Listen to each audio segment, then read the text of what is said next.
शुक्लां ब्रह्म विचारसार परमामाद्यां जगद्व्यापिनीं वीणा पुस्तकधारिणीम् अभयदां जाड्यान्धकारापगां हस्ते स्फाटिकमालिकां विदधतीं पद्मासने संस्थितां वन्दे तां परमेश्वरीं भगवतीं बुद्धिप्रदां शारदां। श्री महागणाधिपतये नमः। श्री महासरस्वत्यै नमः। శ్రీ గురుభ్యో నమః.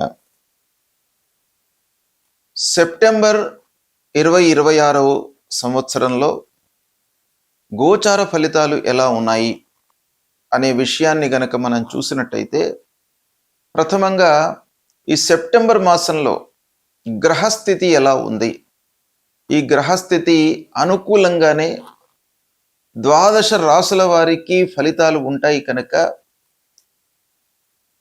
ఈ ముఖ్యమైనటువంటి 8 గ్రహాలు ఈ రాశులలో సంచరిస్తున్నాయి అనే విషయాన్ని మనం చూసినట్టయితే, సెప్టెంబర్ 17వ తారీఖు వరకు సూర్యుడు సింహరాశిలో సంచరిస్తున్నాడు. తదనంతరం కన్యారాశిలోకి ప్రవేశించి మాసం చివరి వరకు కూడాను కన్యారాశిలో సంచరిస్తున్నాడు. ఇక కుజుడు 18వ తారీఖు వరకు మిథున రాశిలో సంచరిస్తున్నాడు.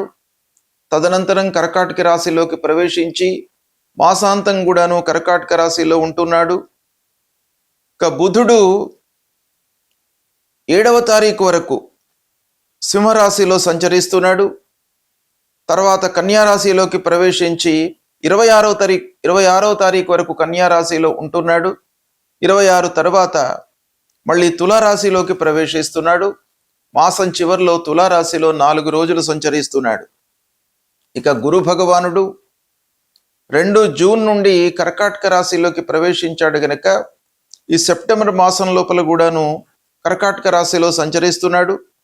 శుక్రుడు 2 సెప్టెంబర్ నుండి తులారాశిలోకి ప్రవేశించి మాసం మొత్తం కూడాను తులారాశిలో సంచరిస్తున్నాడు. శనైశ్వరుడు మీనరాశిలో వక్రించి సంచరిస్తున్నాడు. రాహువు కుంభరాశిలో సంచరిస్తున్నాడు.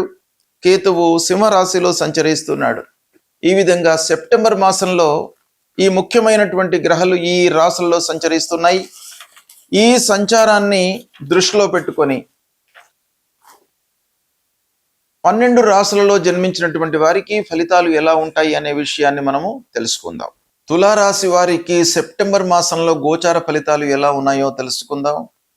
ప్రత్యేకంగా తులారాశిలో జన్మించినటువంటి పురుషులకు ఈ సెప్టెంబర్ మాసంలో గనక ఈ ముఖ్యమైనటువంటి 8 గ్రహాలు ఏ ఏ స్థానాలలో సంచరిస్తున్నాయి అనే విషయాన్ని మనం చూసినట్టయితే, సూర్యుడు 11వ స్థానంలో ప్రారంభంలో 2 వారాలు సంచరిస్తున్నాడు. తదనంతరం 12 స్థానంలోకి వస్తున్నాడు. ఏకాదశ స్థానం బాగా కలిసి వస్తుంది. 12 స్థానం ప్రతికూలంగా ఉంటుంది. కుజుడు 9, 10 స్థానాలలో సంచరిస్తున్నాడు, ప్రతికూలంగా ఉన్నాడు. బుధుడు ఏకాదశ, 12 జన్మస్థానాలలో అనుకూలంగా ఉన్నాడు. గురువు 10వ స్థానంలో ప్రతికూలంగా ఉన్నాడు. శుక్రుడు జన్మస్థానంలో అనుకూలంగా ఉన్నాడు.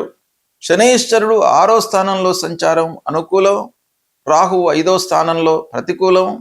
కేతువు 11వ స్థానంలో అనుకూలం. ఈ విధంగా ఈ స్థానాలలో ముఖ్యమైనటువంటి గ్రహాలు సంచరిస్తున్నాయి. ఈ స్థానాలను కనుక మనము లెక్కలోకి తీసుకున్నట్టయితే వీటి యొక్క ఫలితాలు ఎలా ఉన్నాయి అనే విషయాన్ని చూస్తే, సూర్యుడి ఏకాదశ స్థానం ప్రథమంగా బాగా కలిసి వస్తుంది. ఆదాయం పెరుగుతుంది. పెట్టుబడులు మనకు కలిసి వస్తాయి. పూర్వం పెట్టినటువంటి పెట్టుబడుల మూలకంగా లాభాలను ఈ సమయంలో మీరు పొందేటువంటి అవకాశాలు ఉన్నాయి. ప్రత్యేకంగా 17వ తారీఖు వరకు మీరు కోరికలు అంటే ఏవైతే అనుకుంటారో వాటికి అనుగుణంగా మీరు నిర్ణయాలు తీసుకుంటారు, కార్యాచరణ చేపడతారు. తద్వారా మీకు ఫలితాలు అనుకూలంగా ఉంటాయి. ఇక 17 తర్వాత సూర్యుడు మారుతూ ఉన్నాడు. 12 స్థానంలోకి వస్తున్నాడు. ఈ 12 స్థానం మూలకంగా కొంత ఖర్చులు పెరిగే అవకాశాలు ఉన్నాయి. దాన్ని కొంత కట్టడి చేసుకున్నట్టయితే మీకు బాగా కలిసి వస్తుంది. దూర ప్రయాణాలు కలిసి వస్తాయి. అదృష్టము అనుకూలిస్తుంది. ఉద్యోగంలో అధిక శ్రమతో మీకు మంచి ఫలితాలు కనబడుతున్నాయి. అంటే శ్రమ ఉంటుంది, కానీ దానికి ప్రపోర్షనల్గా ఫలితం కూడాను మీకు ఉంది కాబట్టి శ్రమను మీరు మర్చిపోతారు. ఫలితం ఉన్నట్టయితే శ్రమను ఎవరైనా కూడా ఇగ్నోర్ చేస్తారు కాబట్టి దాన్ని మర్చిపోయేటువంటి అవకాశాలు ఉంటాయి. ఆ విధంగా మీకు మంచి ఫలితాలు కనబడుతున్నాయి. ఇక వ్యాపారము విషయం మనం చూసినట్టయితే మిత్రుల ద్వారా మీకు లాభాలు ఉన్నాయి. అంటే మిత్రుల యొక్క సహకారము, ఆత్మీయుల యొక్క సూచనలు మీకు ఈ మాసంలో బాగా కలిసి వస్తాయి. విదేశీ సంబంధాలు, తద్వారా మీరు చేపట్టేటువంటి వ్యాపారం మీకు బాగా కలిసి వస్తుంది. విదేశ ప్రయాణ యోగం కూడాను కనబడుతుంది. ఆత్మవిశ్వాసంతో మీరు ముందుకు వెళతారు. మంచి నిర్ణయాలను సకాలంలో మీరు తీసుకోవడం మూలకంగా మంచి ఫలితాలు గోచరిస్తున్నాయి.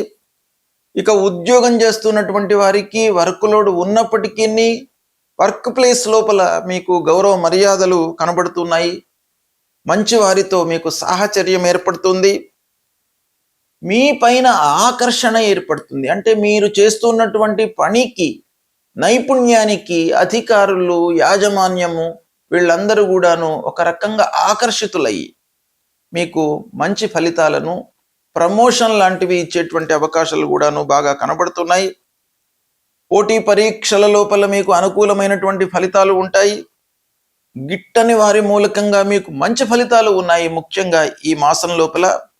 అయితే పిల్లల విషయంలో మట్టుకు కొన్ని జాగ్రత్తలు తీసుకోండి. వాళ్ళ యొక్క చదువు కానివ్వండి, వాళ్ళ సెటిల్మెంట్ కానివ్వండి, వాళ్ళ విషయంలో మీరు చాలా జాగ్రత్తగా మీరు ఈ మాసంలో ఉండాలి. ఇకపోతే లాభాలు వచ్చినప్పటికీ సంతృప్తి అనేటువంటిది కొంత ఆలస్యంగా మీకు ఈ మాసంలో ఉంటుంది గనక మీరు లాభాలు రాగానే ఖర్చులు ఒక పక్కన ఉన్నాయి కాబట్టి దాని మూలకంగా కొంత ఇమ్మీడియట్గా అసంతృప్తి అనేటువంటిది పెరిగే అవకాశం ఉంది. అయినప్పటికీ ఓవరాల్గా మనకు చూసినట్టయితే బాగానే కలిసి వస్తుంది. ఉద్యోగం చేస్తున్నటువంటి వాళ్లకు ఈ మాసం లోపల ప్రమోషను లభించేటువంటి అవకాశం ఉంది. వ్యాపారులకు కొత్త ఒప్పందాలతో ముందుకు వెళతారు. వ్యాపారం అభివృద్ధి పథంలోకి వస్తుంది. విస్తరణపై మనస్సు నిలుపుతారు. ఇక పెళ్ళైనటువంటి వాళ్లకు భార్యాభర్తల మధ్యన అన్యోన్యత కనబడుతుంది. వివాహ ప్రయత్నాల కొరకై చేస్తున్నటువంటి వాళ్లకు కూడాను ఈ మాసం బాగా కలిసి వస్తుంది. ఆర్థికంగా మంచి ప్రోగ్రెస్ కనబడుతుంది ఈ మాసంలో. ముఖ్యంగా క్రమేపీ మీరు ఒక డెవలప్మెంట్ దిశలోకి వెళతారు. ఆరోగ్యం నిలకడగా ఉంటుంది. అయినప్పటికీ మీరు కొంత శ్రద్ధ వహించడం అవసరము. విదేశీ అవకాశాలు మీకు బాగా కలిసి వచ్చే సూచనలు ఉన్నాయి. కోర్టు వ్యవహారాలలో అనుకూలత కనబడుతుంది. ధార్మికమైనటువంటి పనులు చేస్తారు. ధర్మానికి సంబంధించినటువంటి పనుల లోపల మీరు నిమగ్నమై ఉంటారు ఈ మాసం లోపల. ఇది చాలా సంతృప్తిని కలిగించేటువంటి విషయము. ఓవరాల్గా మనం చూసినట్టయితే తులారాశి వారికి, ఉద్యోగం చేస్తున్నటువంటి వారికి బాగా ఉంది. ఆదాయం పెరుగుతుంది. వర్క్ ప్లేస్ లోపల కానివ్వండి, సమాజం లోపల కానివ్వండి మీకు గౌరవ మర్యాదలు లభిస్తాయి. ఒక పాయింట్ మీరు ఆలోచించాలి. తులారాశిలో జన్మించినటువంటి పురుషులు కొంత అహంకారాన్ని, ప్రతి వాళ్లను కూడాను విమర్శించేటువంటి తత్వాన్ని మీరు విడనాడినట్టయితే ఈ సెప్టెంబర్ మాసము మీకు బాగా కలిసి వస్తుంది. విజయ సూచనలు కనబడుతున్నాయి. దీన్ని సద్వినియోగపరచుకోండి. గోచార ఫలితాలను సాధారణంగా జన్మ సమయంలో చంద్రుడు ఉన్నటువంటి రాశి పరంగా ప్రస్తుతము ముఖ్యమైనటువంటి గ్రహాలు ఏ స్థానాలలో సంచరిస్తున్నాయి, తదనుగుణంగా ఫలితాలు ఎలా ఉంటాయి అనేటువంటి విషయం పైన మనం కాన్సన్ట్రేషన్ చేసి తదనుగుణంగా ఫలితాలను చెప్పడం జరుగుతుంది. అయితే ముఖ్యమైనటువంటి గ్రహాలు సూర్య భగవానుడు. సూర్యుడు ప్రధానంగా మనకు ఆరోగ్యాన్ని ఇచ్చేటువంటి ఒక గ్రహము. సూర్యనారాయణుడి మూలకంగా మనకు శారీరక సౌఖ్యము కలుగుతుంది. అలాంటి రవి రారాజు ప్రతికూలంగా ఉన్నప్పుడు సాధారణంగా ఆరోగ్యపరమైనటువంటి సమస్యలు తలెత్తుతాయి. దాన్ని నివారించుకోవడానికి ఆ సూర్యుడి యొక్క అనుకూలత, అనుగ్రహము మనకు కావాలి. దానికి మనం ఏం చేయాలి అనంటే ప్రతినిత్యం కూడాను స్నానం చేసిన తర్వాత సూర్యుడికి నమస్కారం చేయండి. సూర్యుడికి కేవలం నమస్కారం చేయడం మూలకంగానే సూర్య భగవానుడు సంతృప్తి చెంది మనను అనుగ్రహిస్తాడు. నమస్కార ప్రియో భానుహు అని శాస్త్రం చెప్తోంది. కాబట్టి కేవలము మీరు సూర్యుడికి స్నానానంతరము 12 సార్లు సూర్య భగవానుడికి నమస్కారం చేసుకోండి, భూమికి నమస్కారం చేసుకోండి, మీకు ఆరోగ్యాన్ని ఇస్తాడు. అదేవిధంగా మూలమంత్రాన్ని జపించండి. మూలమంత్రం జపాకుసుమ సంకాశం కాశ్యపేయం మహద్యుతిం తమోరిం సర్వపాపఘ్నం ప్రణతోస్మి దివాకరం అనేటువంటి మూలమంత్రాన్ని ప్రతినిత్యం కూడాను జపించండి. 3 సార్లు సూర్య భగవానుడికి అర్ఘ్యప్రదానం చేయండి. అర్ఘ్యప్రదానం అంటే నీళ్లు వదలడం సూర్యుడికి. అది చేసినట్టయితే మీకు చాలా అనుకూలత కలుగుతుంది. ఆదిత్య హృదయాన్ని స్తోత్ర పారాయణం చేయండి. సూర్యుడు ప్రధానమైనటువంటి గ్రహము. ఆరోగ్యమే మహాభాగ్యం కాబట్టి అన్ని విషయాలపైన కూడాను ఆరోగ్యము ఒక ప్రభావితం చేసేటువంటి అంశం. అన్నీ ఉన్నప్పటికీ ఆరోగ్యం మనకు సహకరించినట్టయితే వాటిని మనము అనుభవంలోకి తీసుకోలేము. డబ్బు ఉన్నప్పటికీ, చదువు ఉన్నప్పటికీ, హోదా ఉన్నప్పటికీ, ఎన్ని ఉన్నా కూడాను ఆరోగ్యం ప్రధానం గనుక సూర్య భగవానుణ్ణి మీరు సంతృప్తి చేసుకోవడము, ఆ భగవంతుడి యొక్క అనుగ్రహం పొందడం చాలా అవసరము. అదేవిధంగా కుజుడి యొక్క ప్రభావం కూడాను బాగా ఉంటుంది జాతకులపైన. గోచార రీత్యా అర్ధాష్టమ స్థానము, అష్టమ స్థానము, ద్వాదశ స్థానము ఇలాంటి దుస్థానాలలో సంచరిస్తున్నటువంటి సమయంలో అనవసరమైనటువంటి కలహాలు, విద్వేషాలు, మధ్యవర్తిత్వం వహించడం మూలకంగా వచ్చేటువంటి ఇబ్బందులు, కోర్టు వ్యవహారాలు ఇవన్నీ కూడాను కుజుడి మూలకంగా తలెత్తేటువంటి సూచనలు బాగా ఉంటాయి. కాబట్టి కుజుణ్ణి మీరు అనుగ్రహము చేసుకోవాలి. ఆ కుజ భగవానుని యొక్క అనుగ్రహం మీకు కావాలి అనంటే సుబ్రహ్మణ్య స్వామిని కొలవండి. సుబ్రహ్మణ్య స్వామిని కొలవడం మూలకంగా మీకు మీ లోపల ధైర్య సాహసాలను ఇస్తూ అనవసరమైనటువంటి విషయాలలో తలదూర్చకుండా మిమ్మల్ని కాపాడుతాడు. అది చాలా ముఖ్యమైనటువంటి అంశం. అంతేకాకుండా మూలమంత్రాన్ని ప్రతినిత్యం కూడాను జపించుకోండి. ధరణీ గర్భ సంభూతం విద్యుత్ కాంచన సన్నిభం కుమారం శక్తిహస్తంచ మంగళం ప్రణమామ్యహం అనేటువంటి మూలమంత్రాన్ని ప్రతినిత్యం చదువుకోండి. ఇక ప్రధానమైనటువంటి గురుగ్రహము అన్ని విషయాలపై ప్రభావాన్ని చూపించేటువంటి ఆ గురువు ప్రతికూలంగా ఉన్నప్పుడు తల్లిదండ్రులను సేవించండి. తండ్రి యొక్క ఆరోగ్యాన్ని తెలుసుకోండి. ఆయనకు కావలసినటువంటి సపర్యలను చేయండి. తల్లి యొక్క ఆరోగ్యాన్ని తెలుసుకోండి. ఆమెకు కావలసినటువంటివన్నీ కూడాను మీరు సమకూర్చే ప్రయత్నాలు చేయండి. తల్లిదండ్రుల యొక్క అనుగ్రహమే గురువు యొక్క అనుగ్రహము. తల్లిదండ్రులకు నిత్యం కూడాను మీరు పాదాభివందనం చేయండి. తద్వారా వాళ్ళ యొక్క అనుగ్రహం మీకు లభిస్తుంది. ప్రథమ గురువులు తల్లిదండ్రులు. దక్షిణామూర్తి స్తోత్ర పారాయణం చేసుకోండి. దత్తాత్రేయ స్వామి యొక్క చరిత్రను పఠించండి. దత్తాత్రేయ స్వామి దేవాలయానికి వెళ్ళండి.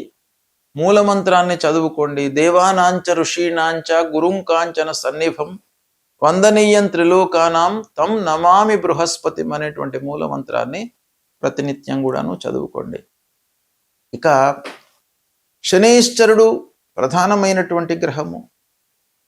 అన్ని ఆటంకాలకు, ఆలస్యానికి, విఘ్నాలకు కారణమైనటువంటి వాడు శనీశ్వరుడు. ఎక్కువ రోజులు ఉంటాడు ఒక రాశిలో. కాబట్టి ఆ శనీశ్వరుడి యొక్క ప్రభావం మన పైన ఉండడం చాలా సహజం. కాబట్టి దుస్థానాలలో సంచరిస్తున్నటువంటి సమయంలో ప్రత్యేకంగా శని విషయమై హనుమాన్ చాలీసా ప్రతినిత్యం కూడాను చదవండి. ఆంజనేయ స్వామిని దర్శించండి.